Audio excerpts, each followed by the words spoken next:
आप सभी को मेरा सादर वंदन। मेरा नाम है विकास चौधरी। जब हमारा देश स्वाधीन हुआ तब सभी वर्गों का सामान्य धारा में प्रतिनिधित्व सुनिश्चित करने के लिए आरक्षण व्यवस्था का प्रावधान किया गया। जो वर्ग आर्थिक और सामाजिक रूप से अन्य वर्गों की तुलना में पिछड़े हुए हैं और जिन वर्गों को सामाजिक अपवर्जन यानी कि सामाजिक रूप से भेदभाव और बहिष्कार का सामना करना पड़ा था, उन वर्गों के लिए सार्वजनिक क्षेत्र के उपक्रमों, शैक्षणिक संस्थानों, अधिकारी तंत्रीय संगठनों और संगठित क्षेत्र से जुड़े हुए सभी कार्यालयों की नौकरियों में आरक्षण व्यवस्था का प्रावधान किया गया। लेकिन समय के साथ यह बहस मुबाहिसे और जिरह बढ़ती चली गई कि आरक्षित वर्ग के अंतर्गत जिन लोगों की आर्थिक स्थिति अन्य वर्गों की तुलना में बेहतर है, क्या उन्हें भी आरक्षण व्यवस्था का लाभ मिलना चाहिए। सन 1990 के दशक में मंडल आयोग की सिफारिश के लागू हो जाने के बाद अन्य पिछड़ा वर्ग के अंतर्गत क्रीमी लेयर की व्यवस्था की शुरुआत की गई। आइए जानते हैं क्या है क्रीमी लेयर। ओबीसी कैटेगरी में आर्थिक स्थिति की पहचान के लिए एक पैमाना निर्धारित किया गया है। ओबीसी कैटेगरी में जिन लोगों के माता पिता की वार्षिक आय 8 लाख रुपए से अधिक है वे क्रीमी लेयर के अंतर्गत आते हैं और ओबीसी कैटेगरी के क्रीमी लेयर के सदस्यों को आरक्षण व्यवस्था का लाभ नहीं मिलता है। एससी एसटी कैटेगरी में अभी क्रीमी लेयर की व्यवस्था की शुरुआत नहीं हुई है। एससी एसटी वर्ग में उपवर्गीकरण का अधिकार राज्य सरकार को होना चाहिए या नहीं, इस मामले में हमारे देश की सबसे बड़ी अदालत सुप्रीम कोर्ट ने गुरुवार 1 अगस्त को एक बड़ा फैसला सुनाया है। 7 जजेस की बेंच ने 6-1 के बहुमत से यह फैसला सुनाया है कि अब राज्य सरकारें भी अनुसूचित जाति और अनुसूचित जनजाति के उपवर्गीकरण के लिए अधिकृत हैं। जिन 7 जजेस की बेंच ने यह फैसला सुनाया उनमें हमारे देश के मुख्य न्यायाधीश DY Chandrachud, justice BR Gavai, justice Vikram Nath, justice Bela Indravedi, justice Pankaj Mittal, justice Manoj Mishra और जस्टिस सतीश चंद्र शर्मा सम्मिलित थे। सुप्रीम कोर्ट ने यह फैसला सुनाया है कि अब राज्य सरकारें भी एससी यानी कि अनुसूचित जाति और एसटी यानी कि अनुसूचित जनजाति के उपवर्गीकरण के लिए अधिकृत हैं। इस फैसले की पृष्ठभूमि को समझने के लिए आइए हम एक संक्षिप्त विवरण के माध्यम से इसकी पूर्व पीठिका को समझते हैं। सन 1975 में पंजाब सरकार ने एससी कैटेगरी के सब कैटेगराइजेशन का प्रयास किया। पंजाब सरकार ने 25% आरक्षण एससी कैटेगरी के 2 वर्गों के लिए चयनित किया।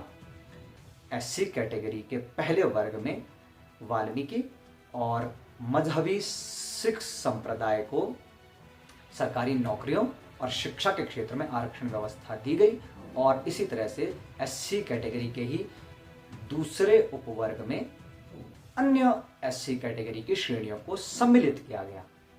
इसके बाद सन 2000 में आंध्र प्रदेश की सरकार ने एक अधिनियम पारित किया, आंध्र प्रदेश अनुसूचित जाति आरक्षण का युक्तिकरण।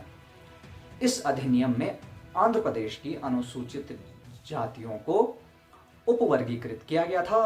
अनुसूचित जातियों की विभिन्न श्रेणियों को आरक्षण व्यवस्था के हिसाब से व्यवस्थित किया गया था। लेकिन सन 2004 में सुप्रीम कोर्ट के 5 जजेस की बेंच ने ईवी चेन्नैया बनाम आंध्र प्रदेश सरकार के फैसले में यह निर्णय दिया कि संविधान के अनुच्छेद 341 के तहत केवल राष्ट्रपति को एससी एसटी कैटेगरी में उपवर्गीकरण का अधिकार है और इसलिए आंध्र प्रदेश सरकार के इस अधिनियम को निरस्त कर दिया गया, जिसमें आंध्र प्रदेश की सरकार ने एससी कैटेगरी के सब कैटेगराइजेशन का प्रयास करते हुए उनके लिए आरक्षण प्रदान करने की व्यवस्था की बात कही थी। आइए जानते हैं संविधान का अनुच्छेद 341 क्या है और इसका हवाला देते हुए सुप्रीम कोर्ट ने क्या कहा था। दरअसल संविधान के अनुच्छेद 341 में यह प्रावधान है कि राष्ट्रपति एससी एसटी कैटेगरी का सब कैटेगराइजेशन कर सकता है, इसका अधिकार राष्ट्रपति को है। लेकिन राष्ट्रपति ऐसा केंद्रीय मंत्रिपरिषद की अनुशंसा के आधार पर करता है, तो इसलिए हम कह सकते हैं कि राष्ट्रपति केंद्र सरकार के अनुसार ऐसा करता है और इसीलिए एससी एसटी कैटेगरी के उपवर्गीकरण का अधिकार केंद्र सरकार के पास है, क्योंकि राष्ट्रपति केंद्र सरकार की अनुशंसा के आधार पर ही कैटेगराइजेशन करता है। बहरहाल इसके बाद सन 2006 में डॉक्टर किशनपाल बनाम पंजाब राज्य के मामले में पंजाब हरियाणा उच्च न्यायालय ने पंजाब सरकार के 1975 के उस फैसले को निरस्त कर दिया जिस अधिसूचना में पंजाब सरकार ने मजहबी सिख और वाल्मीकि संप्रदाय के लिए आरक्षण व्यवस्था का प्रावधान किया था।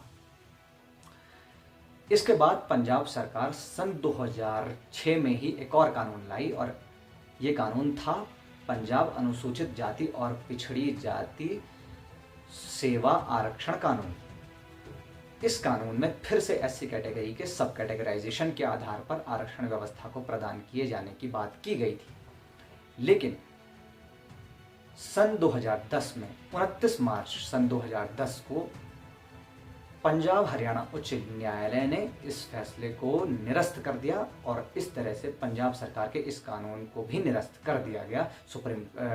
पंजाब और हरियाणा के उच्च न्यायालय ने कहा कि संविधान के 341 के तहत ऐसा नहीं किया जा सकता है और इसके लिए पंजाब हरियाणा उच्च न्यायालय ने सुप्रीम कोर्ट के सन 2004 के ईवी चेन्नयम बनाम आंध्र प्रदेश सरकार का हवाला दिया। इसके बाद पंजाब की सरकार ने सुप्रीम कोर्ट का दरवाजा खटखटाया। अगस्त 2010 में सुप्रीम कोर्ट में 3 जजेस की बेंच ने इस फैसले पर सुनवाई की, लेकिन जजेस की बेंच ने इस फैसले को बाद में एक संवैधानिक पीठ को सौंप दिया। सन 2020 के फरवरी में फिर इस फैसले पर सुनवाई हुई और 5 जजेस की बेंच ने कहा कि अगर राज्य के पास ये अधिकार है कि वो आरक्षण दे सकते हैं तो फिर राज्य के पास आरक्षण की श्रेणियों को उपवर्गीकृत करने का अधिकार होना चाहिए। लेकिन 5 जजेस की बेंच किसी निष्कर्ष तक नहीं पहुंची। इसके बाद फरवरी 2024 में सुप्रीम कोर्ट के 7 जजेस की बेंच ने इस फैसले में सुनवाई की और इस तरह से सुप्रीम कोर्ट ने कहा कि अब आरक्षण व्यवस्था के लिए एससी एसटी कैटेगरी के सब कैटेगराइजेशन के लिए राज्य सरकारें भी अधिकृत हैं। सुप्रीम कोर्ट ने इस फैसले पर सबसे पहले फरवरी में 3 दिन तक सुनवाई की, लेकिन अपने फैसले को सुरक्षित रखा। लेकिन अब 1 अगस्त 2024 को यह फैसला सुना दिया गया है। इस फैसले के बाद से अब राजनीतिक क्षेत्र में हमें नए समीकरण देखने को मिलेंगे, लेकिन सुप्रीम कोर्ट का कहना है कि राजनीतिक लाभ के लिए नहीं, आंकड़ों के आधार पर उपवर्गीकरण किया जाना चाहिए। ये एक बड़ा फैसला है क्योंकि अब राज्य सरकारों को यह अधिकार प्रदान किया जाएगा, तो उस आधार पर भिन्न भिन्न राज्य आरक्षण के लिए अनुसूचित जातियों और जनजातियों का उपवर्गीकरण कर सकते हैं। बहरहाल इस वीडियो में इतना ही। आपने मुझे सुना, इसके लिए आपका बहुत बहुत शुक्रिया।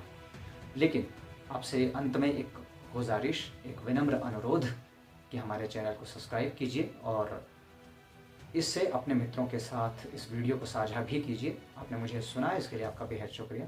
नमस्कार।